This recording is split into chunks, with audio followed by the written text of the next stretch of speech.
시청자 여러분 안녕하십니까? 언제나 활기차게 시작하는 MBN 프레스룸입니다. 오늘 함께해 주실 분들 소개해드리겠습니다. 윤경호 MBN 논설위원, 최양호 현대경제연구원 고문, 그리고 오늘부터 김은미, 윤지원, 이동석 기자가 새롭게 프레스룸을 함께합니다. 어서 오십시오. 어서 오세요. 자, 먼저 오늘 주요 뉴스부터 알아보고 가겠습니다. 프레스나우 김은미 기자가 준비하고 있습니다.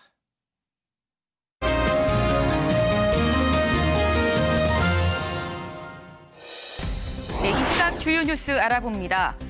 전 남편과 의보다들을 살해한 혐의로 재판에 넘겨진 고유정에 대해 무기징역이 확정됐습니다. 대법원도 1, 2심과 마찬가지로 의보다들을 살해한 혐의에 대해선 무죄로, 전 남편을 살해해 훼손한 혐의에 대해선 유죄로 판단했습니다. 미국에서 처음으로 한국 출신 여성 하원 의원이 나왔습니다. 한국 이름은 순자로 불리는 워싱턴주의 메릴린 스트링랜드 전 타코마 시장이 그 주인공인데요. 어머니가 한국인입니다. 스트링랜드 후보는 한인 사회와 미국 사회가 강한 유대 관계를 맺을 수 있도록 지원하겠다고 밝혔습니다. 학교 정규 수업이 끝난 뒤 오후 늦게까지 아이를 봐주는 전국 초등학교 돌봄 전담사들이 내일 파업에 들어갑니다. 차후 개선과 함께 돌봄 업무에 지방자치단체 이관에 반대하기 때문인데요. 당장 아이를 맡길 곳이 없는 학부모들의 우려가 큽니다. 중국 최대 전자상거래 업체인 알리바바의 주가가 하루 만에 90조 원 가까이 증발했습니다. 마윈 전 알리바바 회장이 한 컨퍼런스에서 중국 당국에 대한 비판성 발언을 한 뒤 금융당국이 알리바바의 자회사 엔트그룹의 홍콩 상장을 중단시켰기 때문인데요. 마윈 전 회장도 지난 2일 교제 당국에 소환된 것으로 알려졌습니다. 지금까지 이 시각 가장 핫한 뉴스 프레스 나옵니다.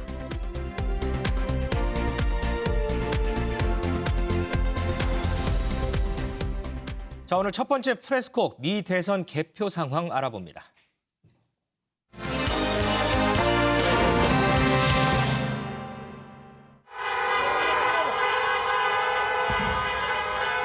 I'm here to tell you tonight, we believe we're on track to win this election. We're going to have to be patient until the hard work of tallying the votes is finished.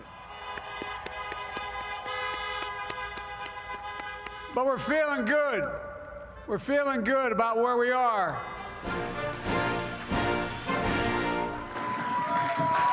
Well, thank you very much. I appreciate it very much. And I want to thank the American people for their tremendous support. Millions and millions of people voted for us tonight. And we were getting ready for a big celebration. 매직 넘버 270, 미국 대선에서 승기를 잡기 위한 선거인단 수인데요. 재선을 꿈꾸는 트럼프 대통령과 정권 교체를 노리는 조 바이든 후보. 득표율이 엎치락뒤치락하며 희비도 엇갈렸습니다. 먼저 현재까지 선거인단 확보 현황을 볼까요? 보시는 것처럼 바이든이 승리한 곳을 나타낸 푸른색은 해안가를 따라 분포돼 있고 트럼프 대통령은 중부 내륙을 중심으로 선거인단을 확보하고 있습니다. 이렇게 바이든이 차지한 선거인단은 264명, 트럼프는 214명입니다. 상황은 바이든에게 유리합니다. 지금은 흰색으로 표시된 초경합 지역 중 하나, 네바다에서 6명만 더 확보하면 매직 넘버 270을 만들 수 있기 때문입니다. 현재 네바다의 개표는 75%가량 진행됐는데요. 바이든이 49.3%, 트럼프가 48.7%를 차지하고 있어서 득표율은 0.6%포인트, 득표 수로는 7,600표가량의 근소한 차이를 보이고 있습니다. 그런데 이 네바다주는 11월 10일까지 도착하는 우편 투표까지를 인정하고 있거든요. 그래서 승리를 확정짓는 데는 시간이 좀 걸릴 것으로 보입니다. 반면 트럼프는 네바다뿐 아니라 흰색으로 표시된 초경합 지역, 펜실베니아와 노스캐롤라이나, 조지아를 다 차지해야만 이길 수 있습니다. 물론 트럼프가 일부 경합주의 재검표를 요구했고 대선 불복 소송까지 예고하고 있어서 바이든이 270명을 차지하더라도 상황은 더 지켜봐야겠지만요. 전 세계가 주목하는 미국 대선에서 최후의 웃는 자는 누가 될 것인가? 오늘의 프레스콕입니다. 자, 미 대선 상황 어제 하루 종일 엎치락뒤치락 하더니 오늘은 앞서 윤지영 기자 발제 들으신 대로 264대 214 바이든 후보의 우위로 흘러가는 것 같습니다. 자, 이런 가운데 김은미 기자. 네. 트럼프 대통령 소송전 언급했죠? 네, 그렇습니다. 사실 투표 전부터 계속해서 아마도 내가 불복할 수 있을 것이다라는 식의 느낌을 계속 쭉 흘렸었죠. 그러더니 결국 현지 시각으로 4일 자신의 SNS에 이런 글을 올립니다. 어젯밤 나는 거의 대부분 확고한 우위를 보이고 있었다. 그런데 놀랄만한 투표용지 더미, 이제 여기서 말하는 놀랄만한 투표용지 더미란 우편 투표가 개표하고 있는 우편 투표겠죠. 놀랄만한 투표용지 더미가 개표되면서 이 우위는 마법처럼 사라지기 시작했다라고 얘기합니다. 네. 그러면서 하는 게 어떻게 이렇게 압도적이고 파괴력을 가질 수 있냐라고 했는데요. 일단 트럼프 대통령은 세 곳에 대해서 개표 중단 소송을 제기를 했습니다. 세 곳이요? 그리고 또 한 곳에 대해서는 재검표 요구를 했는데요. 이 세 곳 중에 두 곳은 경합 지역이라고 얘기하는 북부 러스트벨트의 미시건 그리고 펜실베이니아주입니다. 그리고 또 다른 한 곳은 남부 선벨트의 조지아주. 이 세 곳에 대해서 개표 중단 소송을 그리고 위스콘신주에 대해서는 재검표 요구를 했는데요. 일단 트럼프 대통령이 어떤 얘기를 했는지 먼저 듣고 가보겠습니다. This is a major fraud in our nation. We want the law to be used in a proper manner. So we'll be going to the U.S. Supreme Court. We want all voting to stop. We don't want them to find any ballots at 4 o'clock in the morning and add them to the list. Okay? It's a very sad moment. 윤기용 의원님, 지금 트럼프 대통령이 소송전을 벌이겠다고 언급한 지역들을 보면 대부분 핵심 경합주예요. 이 지역을 바이든 후보가 좀 앞서는 걸로 나타나니까 이 지역을 뺏기면 안 되겠다라는 그런 위기감이 조금 작용한 걸까요? 그렇습니다. 어제 비슷한 시간에, 그러니까 미국 기준으로 11월 3일 투표가 종료되고 11월 4일 오후 무렵까지만 해도 네. 트럼프 대통령의 선전 그리고 트럼프의 승리로 가는 거 아니냐 이런 분위기였는데 네. 미국 시간으로 4일 밤이 되면서 지금 얘기한 위스콘신과 미시간 두 지역이 개표가 뒤로 갈수록 바이든 역전 현상이 빚어졌어요. 그렇죠. 나중에 이유를 보니 지금 트럼프가 얘기한 뭐 이상할 만한 현상이라고 얘기할 만큼 우편 투표에서 몰표가 나왔다는 거지 않습니까? 그러니까 이 두 지역 때문에 지금 바이든이 갑자기 승기를 잡은 걸로 되고 다른 지역들을 포함해서 지금 바이든은 아까 우리 기자가 설명한 것처럼 네바다에서 6명만 확보를 하면 270을 확보하는 걸로 그렇게 되어 있는데 트럼프로서는 그만큼 한계 상황에 지금 밀려 있는 거고 그래서 꺼낸 카드가 일단 세 지역은 개표 중단 그리고 한 곳은 재검표. 근데 미국은 중요한 게 우리처럼 중앙선거관리위원회라는 시스템이 없습니다. 왜냐하면 미국은 50개 주와 워싱턴 DC, 엄밀히 말하면 51개 지역마다 주 당국의 모든 권한이 다 주어져 있습니다.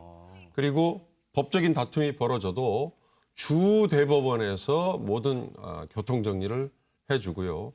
연방 대법원으로 올 경우는 주 당국, 주 정부나 주 대법원에서 내린 결정을 웬만하면 가능한 존중을 해주거든요. 그런 점에서 미국은 각 주마다 다 제도가 다른 시스템이라는 것 때문에 과연 트럼프 대통령이 저렇게 각 지역마다 제기한 개표 중단과 재검표가 다 받아들여질 것이냐 이것도 아마 앞으로 주목해 볼 만한 사안인 것 같습니다.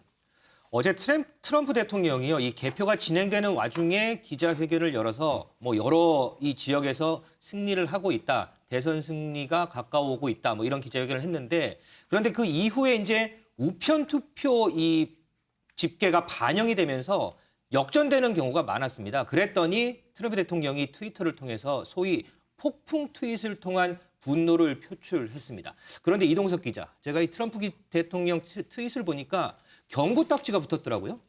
네, 그렇습니다. 트럼프 대통령이 현지 시간으로 어제 트위터에 올린 글입니다. 자세히 보면 우리가 큰 차이로 이겼다라고 이렇게 나와 있는데요. 근데 알고 보니 이 게시물은 애초 가려져 있던 메시지였습니다. 오해를 불어일으킬 수 있다며 트위터 자체에서 일종의 경고 메시지로 이렇게 가려놓은 건데요.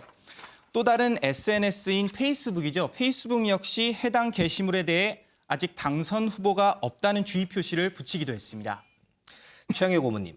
어제 이제 그 개표가 진행되는 와중에 제일 먼저 바이든 후보가 기자회견을 했죠. 그리고 한 2시간 정도인가요? 지나서 이제 트럼프 대통령이 기자회견을 했는데 모두 자신이 승리할 것 같다 이런 기자회견을 했어요. 이런 경우도 좀 드물지 않아요? 드문 게 아니고 첫 번째죠. 미국의 이제 전통적인 그런 이 관습은 뭐였냐면요.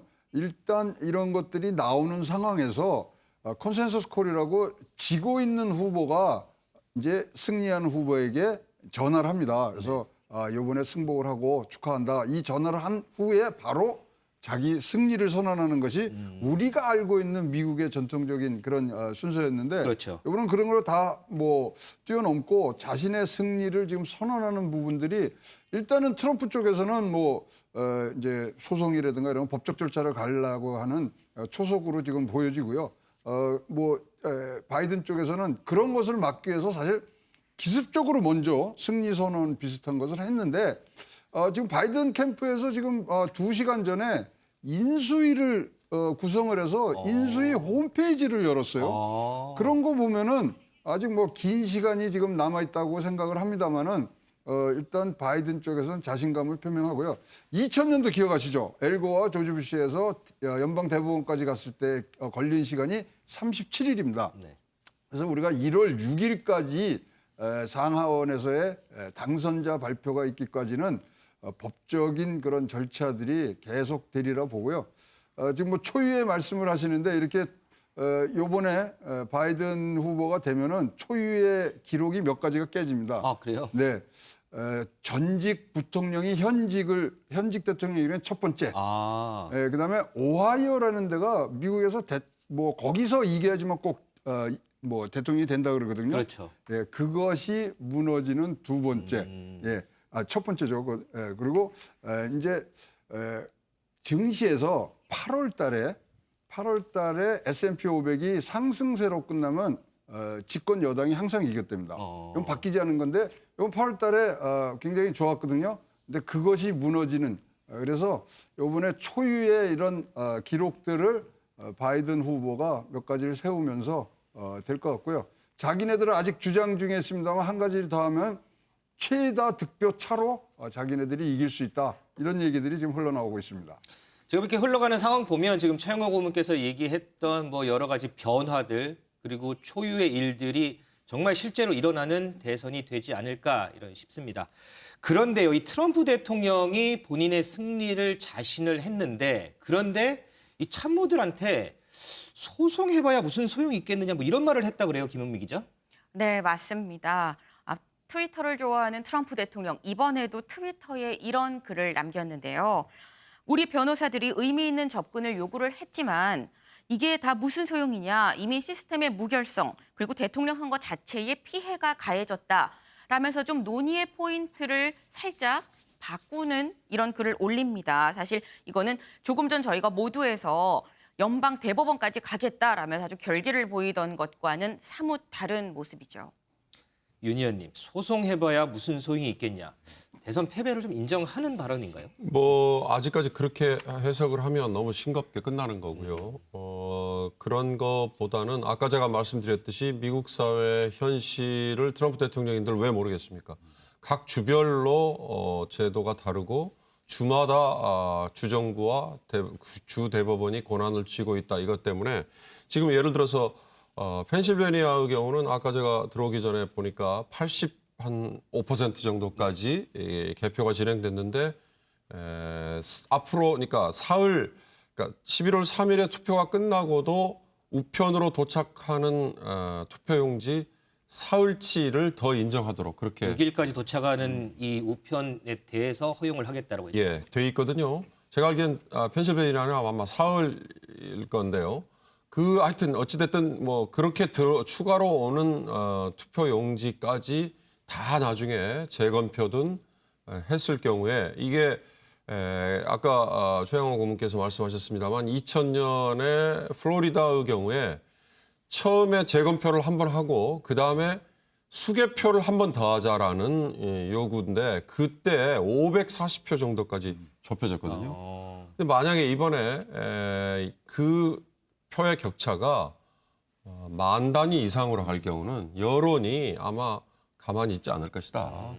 당시에 540표를 가지고도 국정 혼란이나 중단을 우려해서 엘고가 그냥 승복을 하도록 그렇게 여론이 어찌됐든 갔고 그걸 엘고가 받아들였는데 전국적인 득표에서는 엘고가 또 더 많았거든요. 네네. 그러나 이번에는 바이든이 7천만 표 이상을 얻었고 트럼프는 그보다 더 못 미치는 상황이고 현실적으로 선거인단도 이미 바이든이 훨씬 더 많이 장악을 했고 매직 넘버 270 넘길 수도 있고 이런 여러 가지 정황을 감안하면 트럼프가 과연 계속 소송이나 뭐 기타 다른 방법으로 불복을 유지할 수 있겠느냐 이런 현실론이 있는 거죠. 두 가지입니다. 하나는 여론 그리고 또 하나는 현실적인 계산.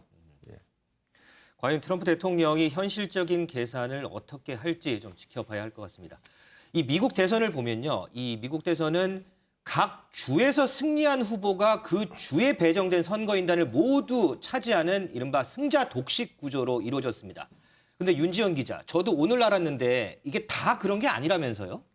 네, 그렇습니다. 50개 주가 다 승자 독식 구조를 취하는 건 아니고요. 단 2개 주만 예외가 적용됩니다. 선거인단 5명의 네브래스카주, 선거인단 4명의 메인주가 여기에 해당되는데요. 이 주들은 최다 득표한 후보가 선거인단 2명을 획득하고 나머지 주 안에 있는 선거구에서 승리 여부에 따라서 1명씩 가져가는 방식입니다. 네브래스카주는 전통적으로 공화당이 우세한 지역입니다. 그런데 이번에는 이례적으로 바이든 후보가 한 석을 가지고 가게 됐고요. 또 메인주 같은 경우에는 전통적으로 민주당 지지 성향을 보여왔는데 이번에는 한 석을 트럼프 대통령이 가지고 갔습니다. 지금 개표 상황을 보면 270대 268로 승패가 갈릴 가능성도 굉장히 커 보이는 상황이거든요. 그렇기 때문에 각 선거구에서 획득한 이 천금 같은 한 석이 굉장히 두 후보에게 중요하게 작용할 것으로 보입니다. 그런데 뭐 이 트럼프 대통령의 강세 지역, 바이든 후보의 강세 지역, 서로 강세 지역에서 한 표 빼앗고 한 표 뺏겼으니까 뭐 천금 같은 표는 아니지 않을까 싶은데요. 네. 자, 4년 전이죠. 이 힐러리 클린턴의 압승을 예상했던 미국 언론들 그리고 여론조사 기관 상당히 망신을 톡톡히 당했었죠. 그래서 4년이 지난 이번 대선에는 상당히 벼렀습니다. 그럼에도 불구하고 이 여론조사 예측이 틀렸다라는 평가가 벌써부터 많이 나오고 있습니다. 최영호 고문님. 네. 왜 4년 전에 이런 실패 올해도 반복을 한 걸까요? 요번에 이제 교정치를 많이 넣었다고 네, 합니다만은 그렇다고 그러더라고요. 지금 뭐 이 나오는 그 분석들을 보면 일단 인구 구성의 변화에 대해서 가중치를 못 뒀다. 그리고 질문의 구성이 좀 잘못됐고 그다음에 더욱더 이 우리가 비판을 가할 수밖에 없는 게 이제 샤이 트럼프 분명히 있는 걸 아는데 샤이 트럼프가 요번에 부동층이 3%로 줄었거든요. 네. 그러다 보니까 샤이 트럼프를 뭐 가중치를 넣어서 한다 그랬는데 샤이 트럼프 자체가 더욱더 숨었다. 그거를 못 잡아낸 것이 이번 여론조사의 굉장히 뼈아픈 부분이고요. 특히 제일로 지금 뭐 틀렸던 부분이 어디냐면 교외 지역에 사는 여성들. 네. 그러니까 바이든이 80% 이상 지금 지지한다고 예언을 했는데요. 거꾸로 됐습니다. 교외 지역에 사는 중년층 여성들이 70% 이상이 트럼프의 지지자였고, 그러니까 완전히 지금 뭐 인구 구성의 변화라든가 이런 것이 틀렸기 때문에 이제 앞으로는 참고 사항으로만 이것을 봐야 될 것 같고요. 이번에 제일 잘 맞힌 여론조사로는 구글 트렌드가 제 1등이라고 지금 보여지고요. 그다음에 공화당이 갖고 있는 자기네 자체 프로그램이 있습니다. 허크피시라고. 네. 거기가 가장 이 정확한 숫자를 얘기를 했다. 그래서 뭐 선거운동을 보시면요. 뭐 50개 주를 트럼프가 다 돌았냐? 절대 안 그렇습니다. 16개 주는 발 한 번 넣지 않고 자기가 지지하는 이 지역들, 유권자들이 많은 데만 돌아다닌 부분 이런 것들이 이제 새로운 여론조사의 기법과 새로운 AI의 등장으로 이제는 다른 선거가 2024년도에는 벌어지지 않겠냐 이렇게 조심스럽게 전망해 봅니다. 4년 뒤 미국 대선에서는 과연 여론조사가 예측이 정확할지 그것도 한번 지켜보도록 하겠습니다. 그리고 이 미국 대선이 지금 진행되는 과정에서 이 개표할 때, 뭐 투표할 때, 대선 이후에 이런 일들이 벌어질 것이다 여러 예측이 많았었는데요.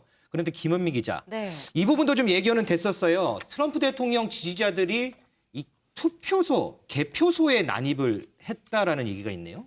네, 맞습니다. 사실 주 방위군이 뭐 깔리기도 하고 뭐 기관총이 뭐 유세장에 나타나기도 하면서 이견이 됐었던 바이긴 합니다만 사실 개표소에 이렇게 지지자들이 난입한다는 거 흔치 않은 일이죠. 네. 저희가 일단 영상을 먼저 보고 그리고 얘기 이어가도록 하겠습니다.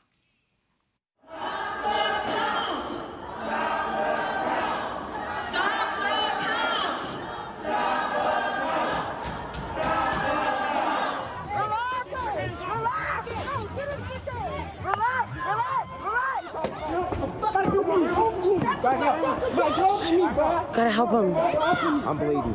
They stabbed me. They stabbed me. Bleeding really badly. They just stabbed Evelyn Beatty.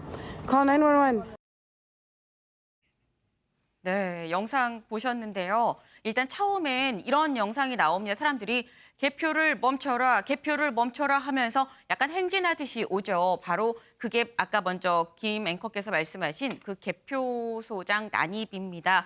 바로 미시건주였었어요. 아, 미시건주요? 네, 미시건주는 바로 트럼프 대통령이 개표 중단 소송을 건 곳이죠. 그러다 보니까 트럼프 대통령의 지지자들이 개표 중단하라라고 하면서 막 들어온 겁니다. 지금 보시면 약간 대치하는 국면이 보여요. 그러네요. 네, 일단 정문을 분명히 막았는데 그러니까 막 뒷문으로 들어가려고 하는 겁니다. 그러다 보니까 안에서는 보지 못하게 합판으로 가리고 트럼프 지지자들은 열어라 그러면서 막 촬영도 하는 모습이 보이죠. 네, 이렇게 좀 소란스러운 일이 있었는데 사실 개표소장 난입도 문제긴 문제지만 더 큰 문제는 앞서 보셨던 영상 중에 그 약간 어두운 저녁에 있었던 일, 바로 어제 있었던 네, 일인데요. 있었어요. 백악관 인근에서 심지어 흉기 난동까지 벌어집니다. 흉기 난동이요? 네. 사실 이 흉기 난동은 트럼프 지지자들 그리고 바이든 쪽 지지자들이 양쪽이 대립하는 과정에서 지금 보시면 이렇게 좀 혈흔도 보이고요. 상당히 위험한 상황인데 이 과정에서 상당히 많은 사람들이 좀 다친 것으로 알려졌습니다. 그런데요, 이런 일은 아마도 이 당선자가 확정되기 전까지는 계속해서 벌어질 것 같은데 윤지영 기자, 당선자 확정은 윤곽은 언제쯤 나오는 거예요? 당선자 윤곽을 지금은 알 수 없습니다. 그 우편 투표에 대한 얘기를 어제부터 굉장히 많이 하고 있잖아요. 주에 따라서 우편 투표 마감일이 굉장히 다른데 지금 경합이 되고 있는 주 4곳 가운데 조지아주를 제외하고 펜실베니아 같은 경우는 6일, 네바다 10일, 노스캐롤라이나 12일로 우편 투표 접수를 하고 있습니다. 바이든이 네바다를 가져가면 승리인 만큼 적어도 10일 이후까지는 좀 봐야 되지 않겠나 뭐 이런 시각도 있고요. 그리고 또 트럼프 대통령은 지금 우편 투표를 사기다라고 밝힌 상황입니다. 결국 연방 대법원까지 가는 상황이 불가피해 보이는데 이렇게 되면 최소 12월 중순까지도 혼란이 예상이 되고요. 또 최악의 경우에는 내년 1월 20일 신임 대통령 취임식 일정까지 차질이 빚어질 수 있을 것으로 보입니다. 윤 의원님, 지금 윤지영 기자가 내년 12월 말 아니면은 내년 1월까지도 계속될 것 같다라고 하는데 어떻게 좀 이 막을 방법이 없나요? 날짜별로 정해진 로드맵으로 세 가지의 분기점이 있습니다. 우선 12월 14일. 12월 14일은 11월 3일에 일반 유권자들이 뽑은 선거인단 538명. 그들이 이제 다시 대통령을 뽑는 투표를 하는 날이에요. 미국의 선거제도 때문에 빚어지는 거고. 네. 그리고 그 다음 해 1월 6일에는 그 선거 결과를 가지고 물론 이미 다 정해져 있는 거지만 상하원에서 당선자에 대해서 공식적인 선포를 하게 됩니다. 1월 6일이에요. 그리고 1월 20일에 새로운 대통령이 취임식을 하게 됩니다. 이 세 과정 이전에 사실은 교통정리가 돼야 되는 거죠. 네. 지금 교통정리를 할 수 있는 방법은 결국 트럼프 대통령이 패배를 자인을 하고 승복 선언을 하는 것 이외에는 재검표나 아니면 뭐 기타 등등의 소송으로 간다 치면 이 세 날짜를 다 돌파할 수도 있겠죠. 아, 그런 상태에서 만약에 끝까지 승부가 안 난다면 이미 미국 제도에 미국 헌법에 정해져 있는 것처럼 1차는 하원에서 대통령 양쪽 후보 중에 대통령을 뽑게 되고요. 그리고도 안 되면 상원에서 이번에는 부통령을 뽑아서 그 당선된 부통령이 대통령 대행을 하게 되고 그리고 최종적으로는 연방대법원이 결론을 내도록 그렇게 돼 있습니다. 2단계까지 갈 거라고 지금 보고 있지는 않을 거고요. 제가 아까 거듭 말씀드립니다만 트럼프 대통령이 아무리 법과 뭐 기타 등등에 대해서 지키지 않겠다라고 선언을 할 수는 없을 거고 아마 여론이 악화가 되면 적당한 시점에 승복 선언을 하지 않을까 싶습니다. 최고님 그런데 네. 또 이런 또 그 예견도 나와요. 트럼프 대통령이 네. 이번 대선 결과에 반발해서 끝까지 권력 이양을 거부하면 어떻게 하는 거냐 뭐 이런 의문도 좀 나오더라고요. 일단은 1월 20일 날 백악관에서 나와야 됩니다. 거기까지가 자기 임기이기 때문에 나와야 되는 부분들이 있는데 뭐 내전 수준의 그런 뭐 이런 소요 사태가 있지 않겠냐. 네, 그런 얘기도 있더라고요. 예, 많이 이제 나오죠. 근데 그런 게 있었습니다, 미국에. 아, 네. 16대 우리가 잘 아는 에이브라함 링컨 대통령이 스티븐 더글라스는 민주당 후보하고 경합을 해서 이겼는데요. 그때도 이런 얘기가 있었어요. 그래서 남부 7개주가 연합을 해서 일으킨 사건이 남북 전쟁입니다. 아하. 그러니까 미국에서는 이러한 부분들에 대해서 소요 사태 일어나는 거에 대해서 뭐 자기네들이 해본 적이 있고 어떻게 하든지 이것을 지금 뭐 정당화 시키려고 그러는데 이번 소송한 것도 보시면 굉장히 이상해요. 소송을 4군데 했는데 부정선거로 절대 소송을 한 게 아닙니다. 개표 중단을. 그렇죠. 예. 개표 중단은 왜 의미가 있냐면 그러면 270석에 다가갈 수가 없거든요. 네. 그렇다면은 어떻게 하든지 언론이라든가 여기서 이 당선자를 지금 선언을 못하게 하는 거죠. 그렇다면 지금 트럼프 쪽에서 갖고 있는 작전은 장기화를 하려고 그럽니다. 그래서 1월 20일 이후에도 자기네들이 백악관을 가질 수 있는 명분을 지금 만들고 있는데 현재 제가 파악하는 1,700명의 트럼프 캠프입니다. 1,700명의 변호사들이 17개 주에 지금 내려가서 소송을 400건 이상을 지금 준비를 하고 있다는 게 트럼프 측근들의 얘기였거든요. 그래서 장기화될 수 있는데 아까 윤경호 의원님 뭐 정확한 말씀하셨어요. 트럼프가 불복 선언을 하지 않는 한 끝나지 않습니다. 불복이 아니라 승낙 선포를. 아니면 지금 4개 주가 있지 않습니까? 남은 4개 주가 있는데 거기서 바이든이 압승을 해서 이제 뭐 진짜로 다른 얘기를 할 수 없을 때 이것이 끝나지 현재로는 우리가 상상할 수 있는 합리적이고 절차상의 하자 없는 그런 부분들로 가기에는 지금 일이 너무 커져버린 것 같습니다. 그런 얘기가 있잖아요. 끝나도 끝난 게 아니다. 아마 미국 대선을 두고 하는 말 아닐까 싶습니다. 자, 이 미국 대선 결과가 우리나라에도 상당히 영향을 많이 끼칩니다. 윤지영 기자, 청와대에서도 좀 예의주시할 것 같아요. 네, 맞습니다. 그렇기 때문에 청와대에서 어떤 입장을 낼지에 대해서 관심이 많이 쏠렸는데 어제까지만 해도 당장 입장을 낼 계획이 없다. 이렇게 네. 신중한 입장을 보였거든요. 그런데 오늘 오전 11시 반 청와대 정례 브리핑에서 입장을 발표했습니다. 선거 결과가 어떻게 나오든 우리 정부는 굳건한 한미 동맹을 유지하겠다. 또 새로 들어설 정부와 한반도 비핵화 및 평화체제 달성을 위해서 적극적으로 협력해 나가겠다. 이런 입장을 냈는데요.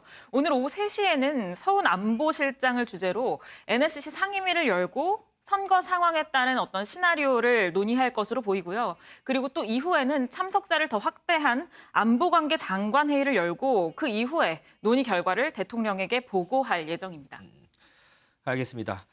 그런데 이거는 좀 결이 좀 다른 것 같기도 한데 김은미 기자, 지금 부정선거 의혹 제기하는 민경욱 전 의원이요. 아직 미국에 있던데 어제 미국 이제 대선 과정도 봤을 거란 말이죠. 뭐 하는 얘기 없어요? 아무래도 이쯤 되면 민경욱 전 의원은 약간 부정선거의 마스코트쯤 되는 거 아닌가 싶은데요. 민경욱 전 의원 자신의 SNS에 또 글을 오늘 올렸습니다. 일단 트럼프는 이제서야 뭐가 이상해도 단단히 이상한지 느꼈을 것이다. 이제 대한민국의 4.15 부정선거가 단지 의혹, 음모론 또 주장이 아니라고 생각할 것이다라고 얘기를 했는데요. 네, 아마 이런 하나로 요약하자면 이런 거죠. 트럼프, 너 내 맘 이해하지? 이 정도로 볼 수 있을 것 같습니다. 또 민경욱 전 의원의 특징이 조목조목 나름의 어떤 증거를 제시하는 거잖아요. 네. 근데 민경욱 전 의원은 이번 미국 대선이 부정선거라고 얘기를 하면서 내세운 게 이런 거였습니다. 뉴욕에서 죽은 사람 이름으로 이미 숨진 사람 이름으로 민주당의 어떤 투표지가 발급이 됐다. 그리고 익명의 어떤 남자가 개표되지 않은 많은 다량의 투표용지를 버리고 달아난 사건도 발생했다. 이거 어떻게 설명할 거냐라고 얘기를 했습니다. 알겠습니다. 그러면 좀 민경욱 전 의원이 뭐 이게 여러 가지 올린 것들이 있더라고요. 그 부분 좀 준비해봤습니다. 미국 대통령 선거의 향방이 우리나라의 운명과 다음에 이번 부정선거를 밝히는 일에 굉장히 중요한 역할을 하거든요. 그렇죠. 그래서 이번 그 대선을 현지에서 지켜보고 어떻게 진행되는지 또 거기에 따라서 우리가 이제 또 전략도 세워야 되고 이러겠다는 생각을 했었습니다.